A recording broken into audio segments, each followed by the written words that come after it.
you entrusted to us, acknowledging what has been achieved, remains unfinished, and preparing the program we shall place before you for Kenya's future. When we assumed office, Kenya faced severe economic stress. The cost of living weighed heavily on families. Food insecurity threatened livelihoods. Debt constrained development, and investor confidence had significantly weakened. Many questioned whether Kenya could recover.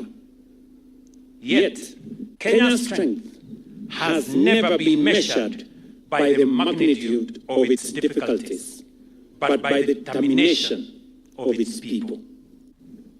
Almost 4 years ago, we offered more than another government program. Through the bottom-up economic transformation agenda, we embraced a different philosophy of development, that prosperity cannot be sustained while opportunity remains concentrated on the hands of a few, while millions of hard-working Kenyans remain at the margins. We placed at the center of our policy the farmer, the trader, the artisan, the young entrepreneur, the worker aspiring to own a home, and every Kenyan who had for far too long been excluded from economic activity. Our objective was growth that includes, creates opportunity, restores dignity, and leaves no Kenyan or community or region behind. As we begin this march to 2027, we do so with something more valuable than rhetoric, a record that can be examined, measured, and judged. And before we account for that record, we acknowledge a simple truth. Whatever progress we have made has been made possible by the collective will of the Kenyan people. Government may formulate policy, parliament may enact laws, and public institutions may implement programs. But it is the people who turn policy into progress and reform into results. Millions of you, the people of Kenya, registered with Social Health Authority and contribute to the new health insurance system. Millions of hard-working Kenyans contribute to affordable housing. Our farmers embraced agricultural reforms. Our parents continue to invest in their children. And our entrepreneurs, traders, and innovators continue creating jobs and growing businesses. These achievements were not delivered by government to you. They were built by government together with you. They are your achievements as much as they are ours. To the members of Parliament and senators gathered here today, these achievements also bear your imprint. You enacted the laws, appropriated the resources, and advanced reforms that demanded courage and at times political sacrifice. They equally bear the contribution of our cabinet, our governors, public servants, and every public officer who translated policy into results. We governed with a plan.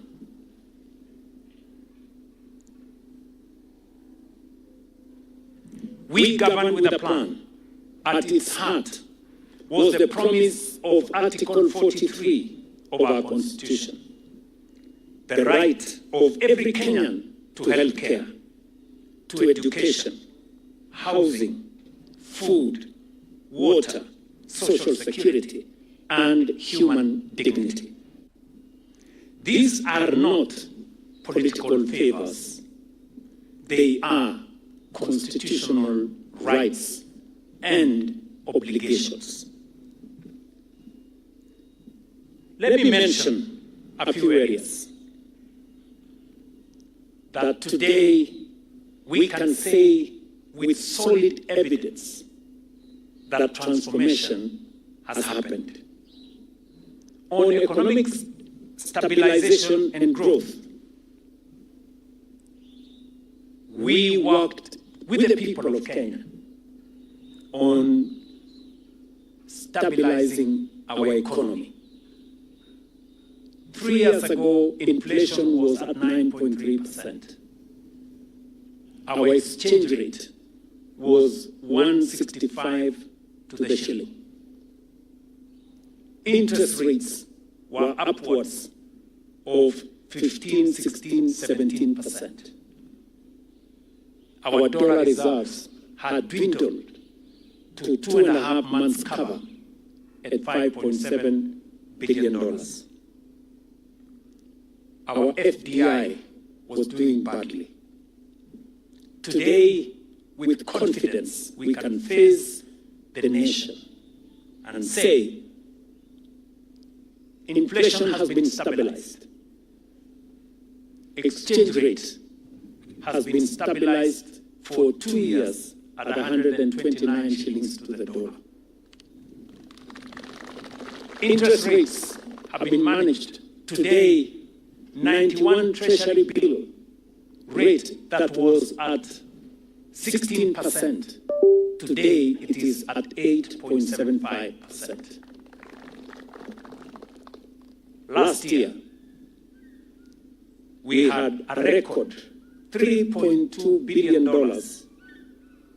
in foreign direct investment in 2025.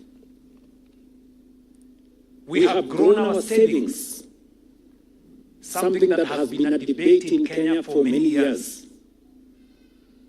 Our savings at the National Social Security Fund, we can say here with evidence, has grown from 312 in 2022 to now 700 billion, from 312 billion. Today, we have a bigger saving pool that will underwrite our stability as a nation. In agriculture, we had very scanty data. We had runaway prices of fertilizer. Cartels and brokers and conmen were the order of the day in our agricultural sector. Today, we can face the country with our track record. Fertilizer prices today retail at 2,500 from 7,000. Today, we can say with confidence we have gotten rid of brokers and conmen and cartels in the sugar sector, in the tea sector, in the coffee sector, in our agricultural sector. Our interventions have seen phenomenal growth in our maize production, from 44 million bags to 75 million bags last year. Coffee prices have gone up from an average of 60, 70 shillings a kilo to now 120, 140, 150 shillings a kilo. Same thing with tea. Kenya today has overtaken the other countries in Africa, and we just picked this year to be the country that produces the most milk in the African continent. We have moved that production from 4.6 billion liters to 5.5 billion liters this year. our sugarcane farmers can tell you with certainty that the confusion that was in the sugar industry is now behind us. Farmers get paid on time. Workers in sugar factories get paid on time. And prices to cane farmers has gone up from 4,700 to 5,500 shillings a ton. On financial inclusion, many Kenyans, 7 million of them, were listed in credit rating bureaus. We have liberated those Kenyans from CRBs and brought them back using the Hustler Fund into the economic sphere. We have lent 90 billion shillings to small borrowers, borrowing between 500 shillings and 150,000 shillings. We have 7 million active Kenyans from the Hustler Fund. We have translated what we meant to the people of Kenya when we said Mama Mboga is going to be part of the equation. The border guy is going to be part of the equation. Many ask, how so? We stand here before you today and to say that we are building 500 new markets, fresh produce markets, modern markets, with cold rooms, storage, trading spaces, water, electricity, sanitation, and with a lot of confidence, our traders will be moving into these markets as we have already started the completion of many of them. Today, Mama Mboga and Border Guy can access SHA, a product that was way beyond them.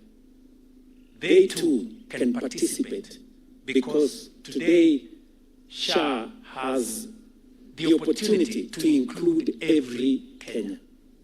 Today, the border guy and the Mama Mboga lady can also afford a decent, affordable social house in Kenya.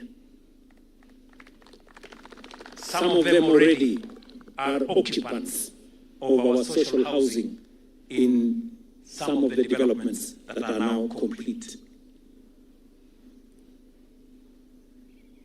123,000 young Kenyans have received a boost of 50,000 each one of them to promote their businesses using the Nyota program.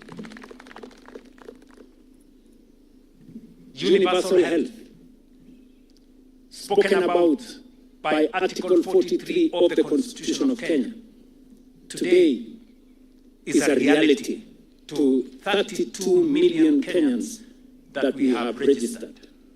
And it's not just the number of Kenyans we have registered. It is what the number of citizens that have been treated. 8.7 million citizens in Kenya have been treated and paid for by SHA. We have paid 178 billion Kenyan shillings to facilities, health facilities, dispensaries, health centers, level 4 hospitals, level 5 hospitals, all the way to referral hospitals. A number that would have only been paid by NHIF in 6 years, that amount we have paid in 1.5 years. Telling you the level of success. Together with the county governments, we have overseen this whole transformation. 107,000 community health promoters today are on stipend. 110,000 village elders today are on stipend. Basically, moving everybody from the bottom and cascading them upwards.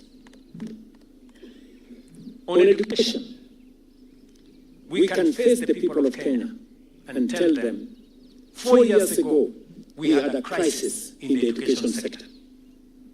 We had a shortage of teachers, a shortage of classrooms, a problematic CBC, and a funding model that crippled all our universities. Today, with confidence, the people of Kenya know, with evidence, that we have hired 100,000 teachers, 24,000 are going to be hired later this year. We have built 23,000 classrooms together with our members of parliament and other partners. TVET enrollment has doubled.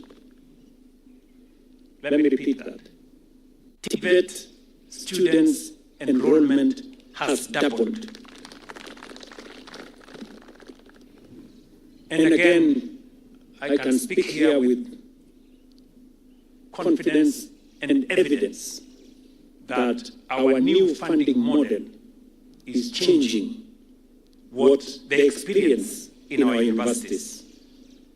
And we have now forwarded to Parliament the Tertiary Education Placement and Funding Authority Bill that will consolidate our higher education funding and make sure that every Kenyan child placed at TVET or at the university has funding to see them through their education, and that no Kenyan child going forward, once we pass this legislation and we have organized it well, some people, some media houses are telling us, where are you going to find the money? And I want to tell them what President Mwai Kibaki said. When people said there was no money to provide free primary education, President Mwai Kibaki told them, if you think education is expensive, try ignorance. We are telling the people of Kenya it is possible for us to fund our students going for higher learning, because in any case, we need their professionalism, their talent, their knowledge to drive Kenya to the first world. We promised the people of Kenya that we were going to have a digital government. Today, of the 320 government services that were digitized, we are all the way to 25,000 government services on e-citizen. 30,000 kilometers of fiber optic has been laid across Kenya. ICT hubs, G2 centers are in every part of the Republic of Kenya, and millions have been trained in digital skills, and hundreds of thousands are working in the digital economy. In the transport and logistics space, we had committed to the people of Kenya that we will unlock a different development paradigm, an innovative way of funding infrastructure. Many roads were stalled in the Republic of Kenya when we came into office. Today, 6,000 kilometers of roads is going on in every part of the Republic of Kenya. The railway that has stalled here in Naivasha, in Narok County, on the other side of where we are today, That railway is now under construction on the way through Bomet to Kisumu, to Bungoma, through Busia, to Malaba. Some of our signature road projects, we came into office, the road from Kenol to Maroa was between 30 and 40% done. I can confirm that that road is now 95% done.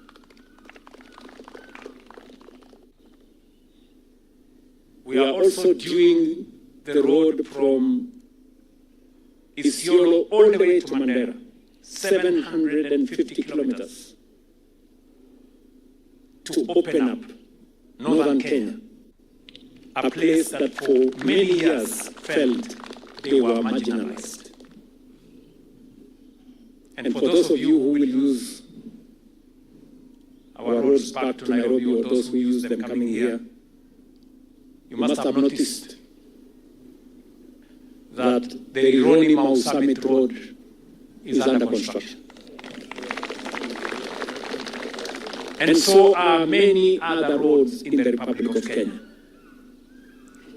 And as if that is not enough, we have now set our eyes on building another 28,000 kilometers of tarmac in Kenya.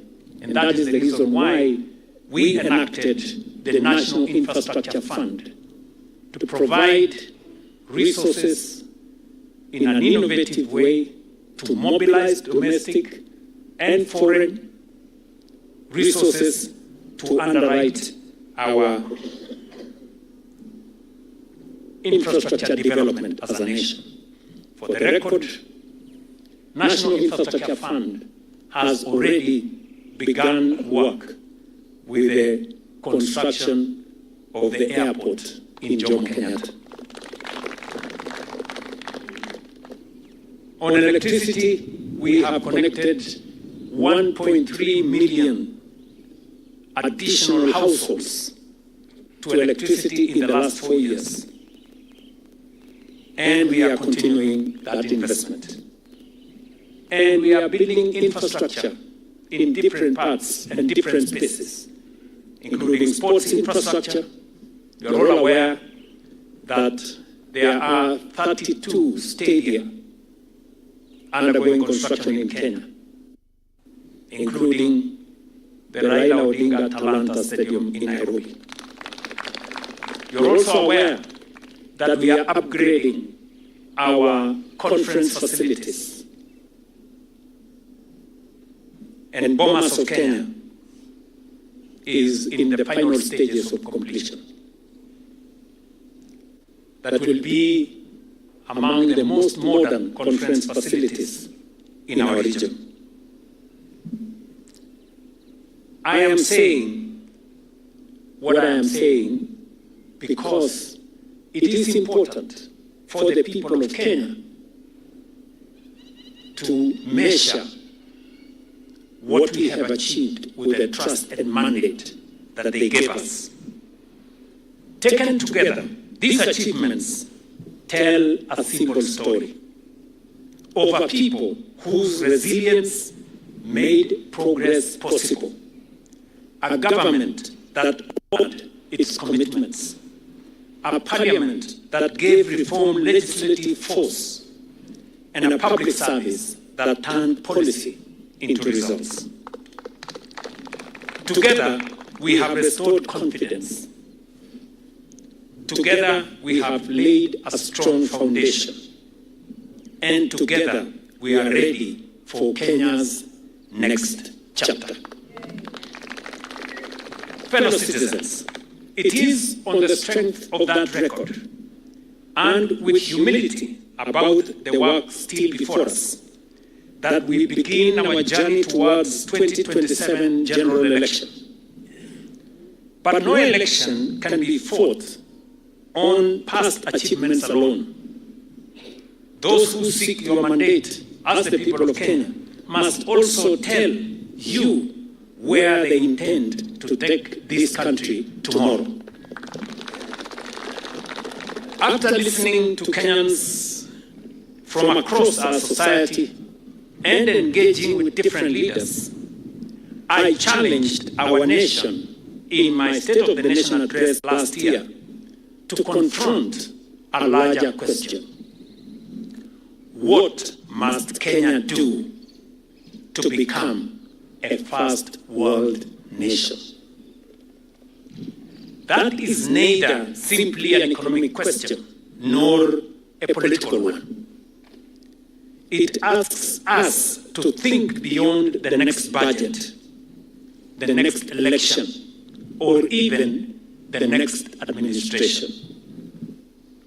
It asks us to imagine a Kenya where healthcare is universal, education is world-class, no family goes hungry, every home has clean water, decent housing is within reach, young people find opportunity, infrastructure matches the world's best, and prosperity is broadly shared. That is why, as the Broad-Based Coalition, we resolve to participate fully in the national conversation on Kenya Beyond Vision 2030, which will be launched on Wednesday, 12th, this August. We believe Kenya's future cannot be designed by government alone, parliament alone, or political parties alone. It must be shaped by you, the people of Kenya, by your aspirations, experiences, and hopes for the future. Our Constitution provides the compass. Over the past 15 years, Kenya has made substantial progress in deepening democracy, entrenching devolution, strengthening constitutional institutions, defending the rule of law, and expanding political freedoms. We must continue to protect the gains we have made. But our Constitution equally speaks to development. It guarantees healthcare, education, adequate housing, food, clean water, social security, and human dignity. These two are constitutional rights. Kenya does not have to choose between governance and development. We must deliver both. Protect liberty while creating opportunity. Deepen democracy while accelerating development. We therefore invite all of you to participate as the people of Kenya in the national conversation. Farmers and workers, young people, businesses and professionals, universities, faith communities, civil society, political parties, and every citizen with an idea about the Kenya we should build together. We shall consult together. We shall present our own ideas, and together we shall seek a new national consensus reflected in a people-owned and constitutionally anchored national development charter that defines our shared destination beyond governments, political parties, and election cycles. Fellow citizens, it is also from this retreat that we wish to set out clearly before you the political direction we have agreed upon as we prepare for 2027. Our experience in the broad-based government has demonstrated that cooperation delivers better outcomes than confrontation, and that when leaders place Kenya above politics, it is the people who benefit most. What began as a partnership in the national interest must now be given a clear political framework for the future. After consultations, within our respective parties and formations, the Kenya Kwanza and the Orange Democratic Movement have today formally resolved to develop a joint manifesto for the next election and constitute a coalition to contest the 2027 general election together.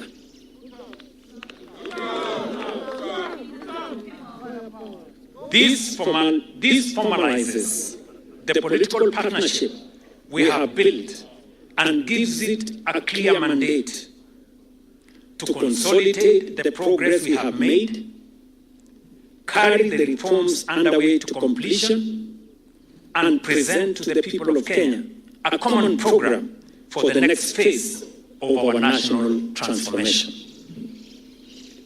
These decisions mark an important new chapter in our partnership. What began as cooperation in government will now become a common political platform upon which we shall seek the mandate of the Kenyan people in August next year. Accordingly, we have agreed to establish a joint team comprising 5 members from each party to develop a common manifesto that we shall ultimately place before the Kenyan people in the 2027 general election.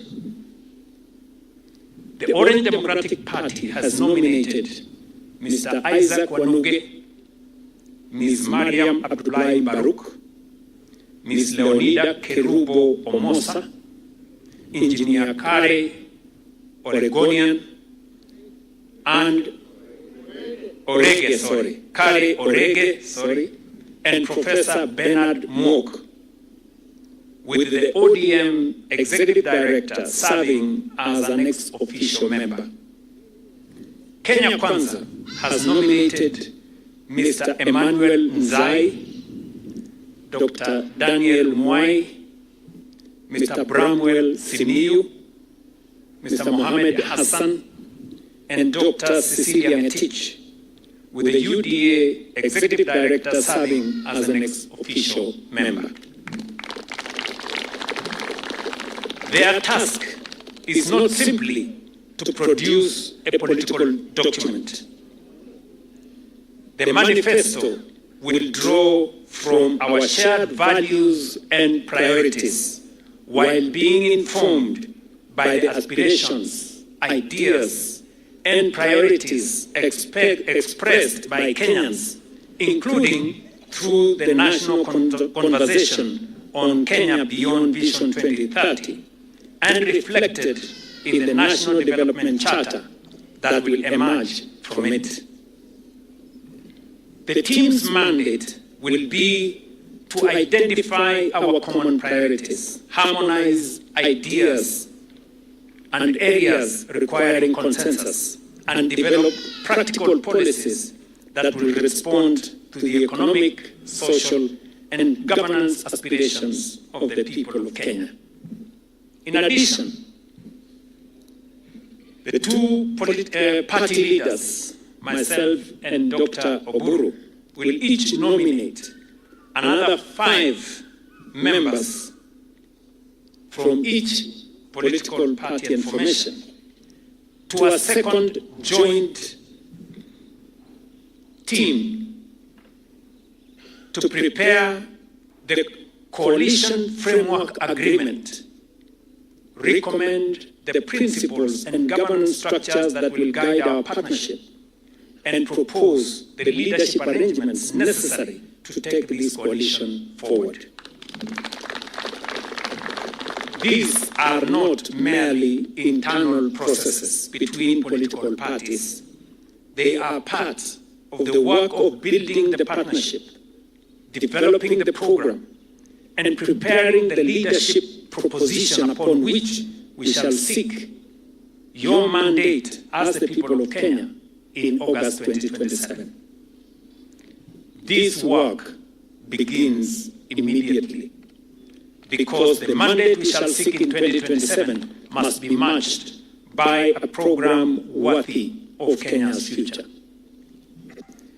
Before I conclude, allow me to thank you, the people of Kenya, for your resilience through many reforms, for your confidence when difficult decisions had to be made, for embracing change, and for proving once again that the strength of Kenya has always resided in her people.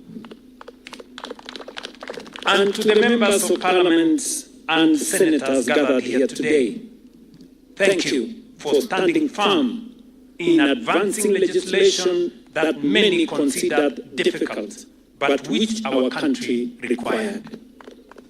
You have remained steadfast in ensuring that reform did not remain an idea, but became the law of our republic. History will remember the 13th Parliament as one that chose courage over convenience. Fellow citizens, 1 year from today, you will once again make your choice.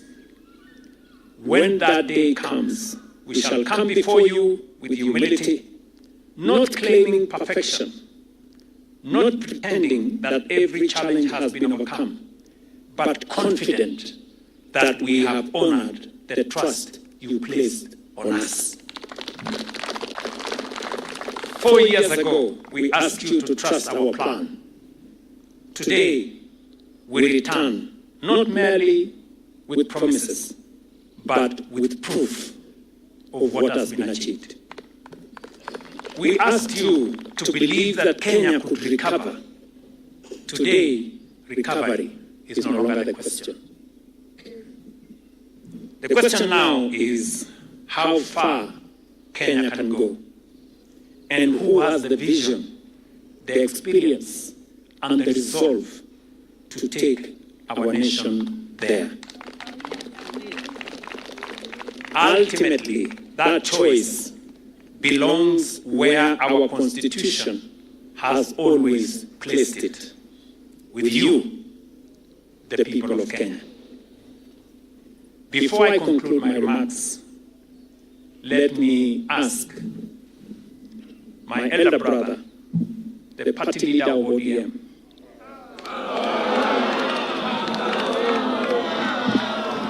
the power man himself,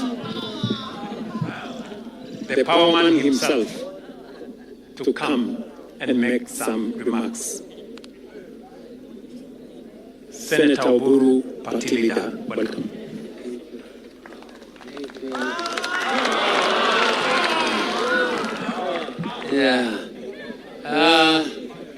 Thank you, Your Excellency, and the Deputy President, and all protocols observed. I don't want to take a lot of time. I'm talking to Kenyans, and I don't think it is necessary for me to repeat what His Excellency has said, because these are things which we have already discussed extensively and agreed upon.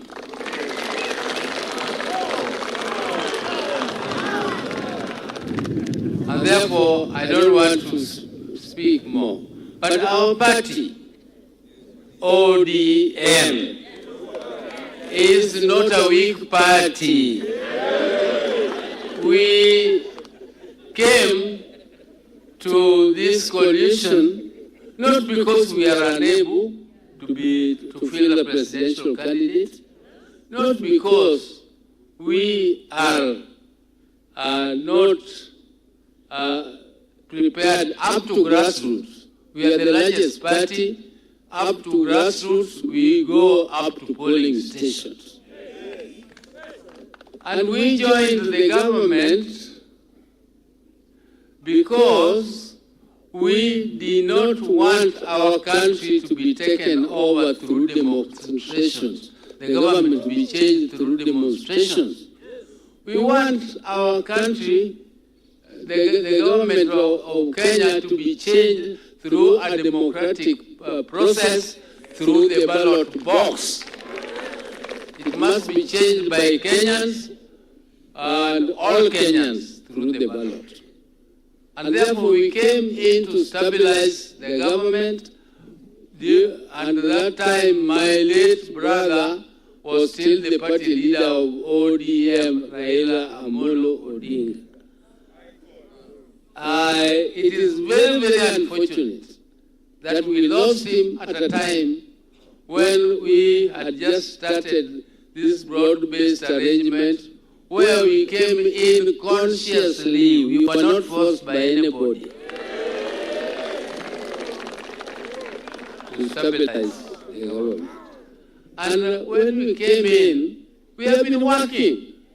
And there are policies of ODM which were coinciding with the policies of ODA and Kenya Kwanza. Some of them include housing. Some of them include universal health. And so on and so on. And I want therefore to tell you that since we came, those Kenyans who see and have ears to hear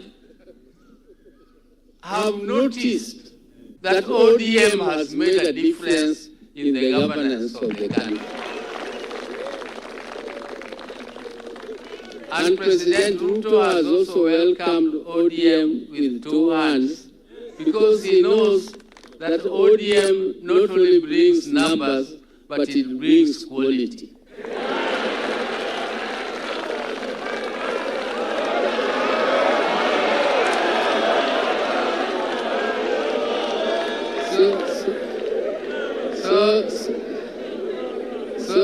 So I want to say that as we move on forward, those who thought that ODM was going to be swallowed, I tell them, no, ODM is not going to be swallowed. As we start on, we are starting on a framework, and the President has told you that there is a team which is working on policies. Those policies must be clear that it is a combination of the policies of ODM and the policies of Kenya Kwanza order. That must be clear. And then there will be a framework team which will now work on the coalition, which will include sharing of power.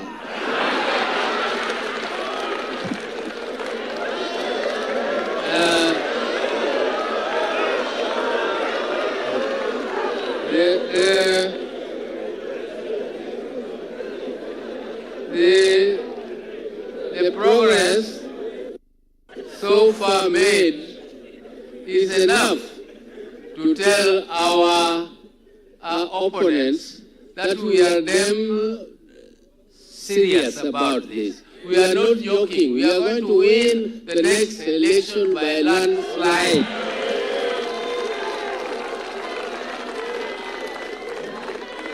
And our people should not be discouraged. Because some of the policies we are implementing, some of the things Kenya ODM has been fighting for, like injustices.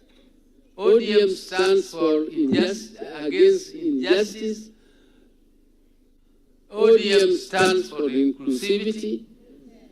And President Ruto is also fighting for inclusivity. And he has agreed with us that no part of this country will be discriminated on the basis of whatever. All parts of Kenya are equal. There is no shareholder. There is no shareholder, and we are not going to accept shareholding in future for our country. Our country must be democratic.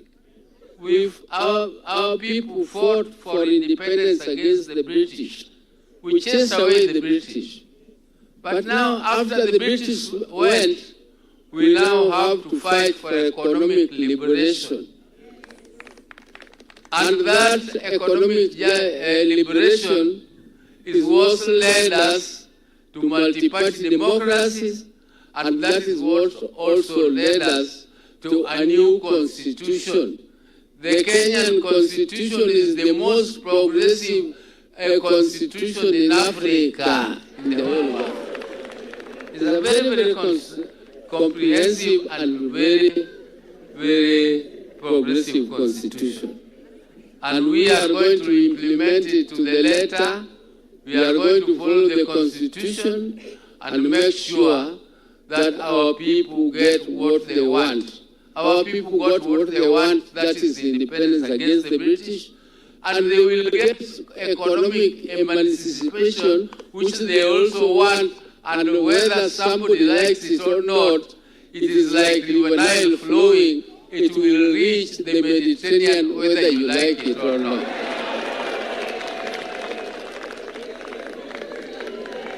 So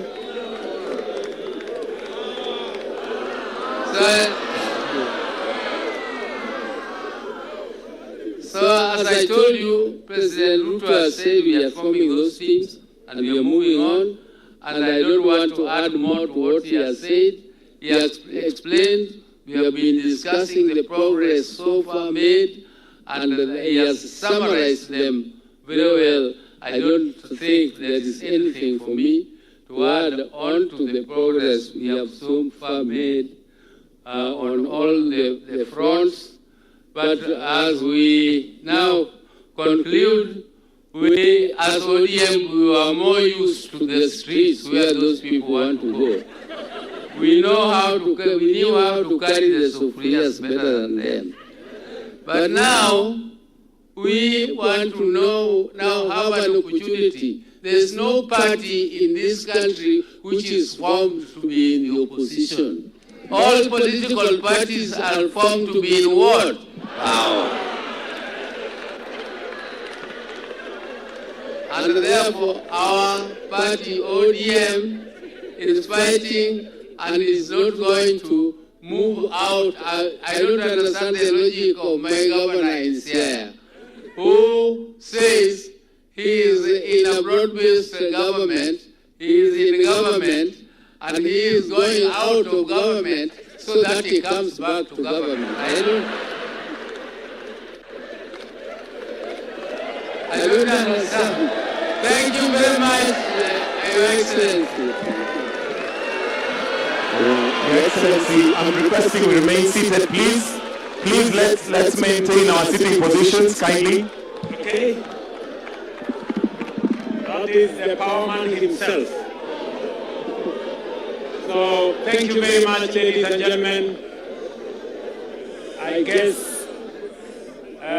we are going to break for a few minutes, and then we will have dinner at 7. We have arranged to have dinner at 7 so that we can continue the conversation at the dinner tables. Thank you very much, and we wish everybody the very best. And I just want to assure the nation that, okay, the numbers, somebody give me the numbers. Somebody wants me. I just want to assure the nation this, that next year, by God's grace, this country is going to have a peaceful election. We are going to have a peaceful election, have no doubt whatsoever. We're going to have a peaceful, credible, transparent election. And everybody will have the opportunity to sell their ideas to the people of Kenya. Even those who don't have, they will have the opportunity to sell nothing. But everybody will have an opportunity to sell whatever it is that they have. Thank you very much. God bless you. Mungu awabariki taifa letu.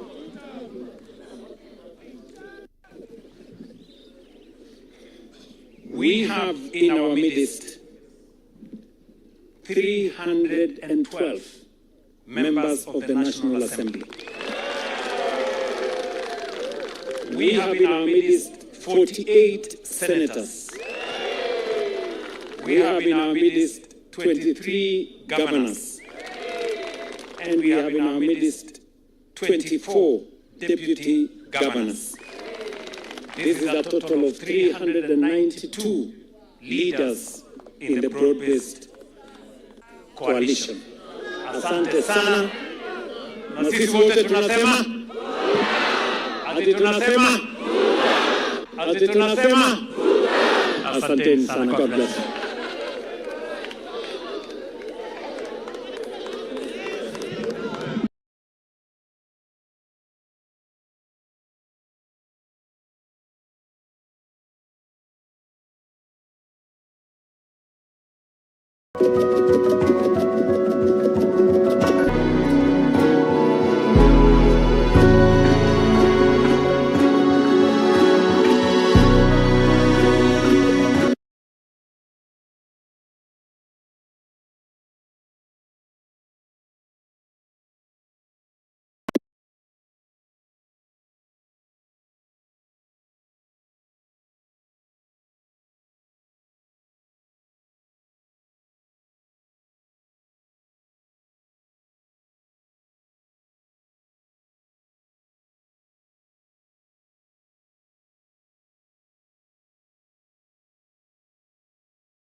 Or community or region behind. As we begin this march to 2027, we do so with something more valuable than rhetoric, a record that can be examined, measured, and judged. And before we account for that record, we acknowledge a simple truth. Whatever progress we have made has been made possible by the collective will of the Kenyan people. Government may formulate policy, Parliament may enact laws, and public institutions may implement programs. But it is the people who turn policy into progress and reform into results. Millions of you, the people of Kenya, registered with Social Health Authority and contribute to the new health insurance system. Millions of hard-working Kenyans contribute to affordable housing. Our farmers embraced agricultural reforms. Our parents continue to invest in their children. And our entrepreneurs, traders, and innovators continue creating jobs and growing businesses. These achievements were not delivered by government to you. They were built by government together with you. They are your achievements as much as they are ours. To the members of Parliament and senators gathered here today, these achievements also bear your imprint. You enacted the laws, appropriated the resources, and advanced reforms that demanded courage and at times political sacrifice. They equally bear the contribution of our cabinet, our governors, public servants, and every public officer who translated policy into results. We governed with a plan.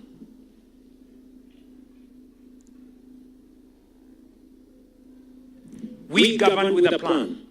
At its heart was the promise of Article 43 of our Constitution, the right of every Kenyan to health care, to education, housing, food, water, social security, and human dignity.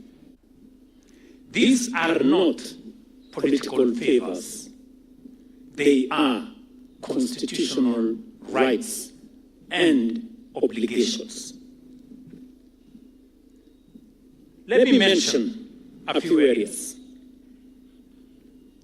that today we can say with solid evidence that transformation has happened. On economic stabilization and growth, we worked with the people of Kenya on stabilizing our economy. 3 years ago, inflation was at 9.3%. Our exchange rate was 165 to the shilling.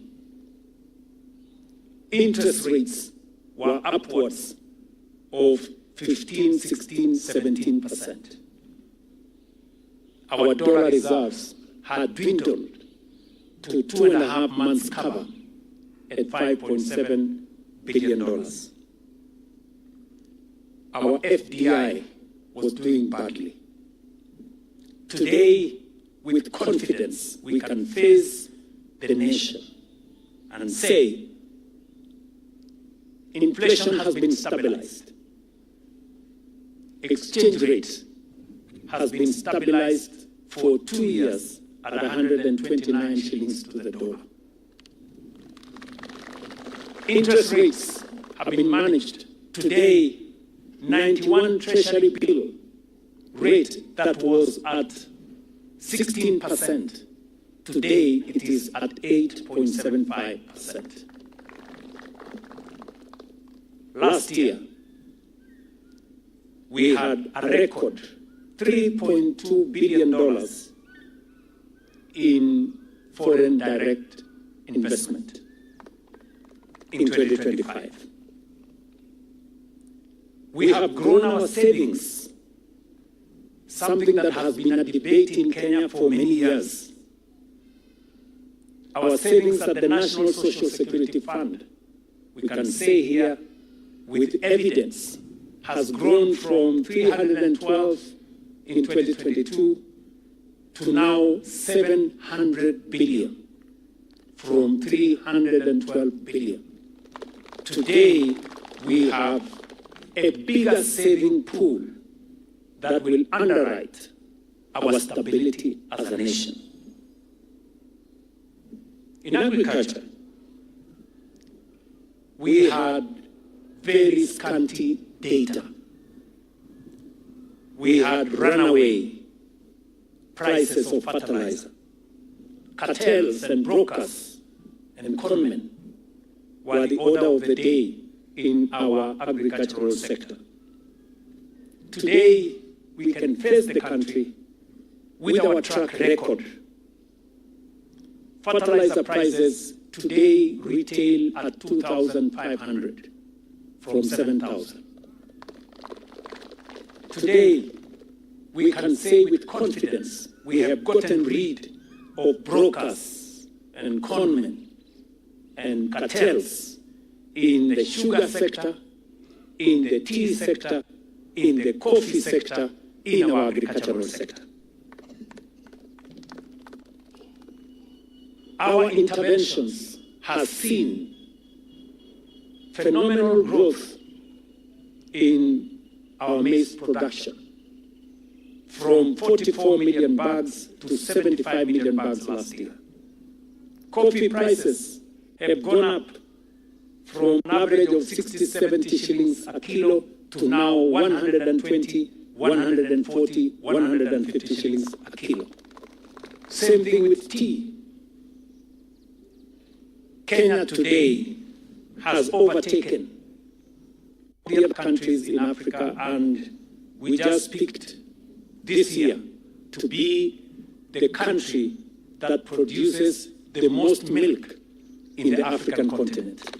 We have moved that production from 4.6 billion liters to 5.5 billion liters this year. Our sugarcane farmers can tell you with certainty that the confusion that was in the sugar industry is now behind us. Farmers get paid on time. Workers in sugar factories get paid on time. And prices to cane farmers has gone up from 4,700 to 5,500 shillings a ton. On financial inclusion, many Kenyans, 7 million of them, were listed in credit rating bureaus. We have liberated those Kenyans from CRBs and brought them back using the Hustler Fund into the economic sphere. We have lent 90 billion shillings to small borrowers, borrowing between 500 shillings and 150,000 shillings. We have 7 million active Kenyans from the Hustler Fund. We have translated what we meant to the people of Kenya when we said Mama Mboga is going to be part of the equation. The border guy is going to be part of the equation. Many ask, how so? We stand here before you today and to say that we are building 500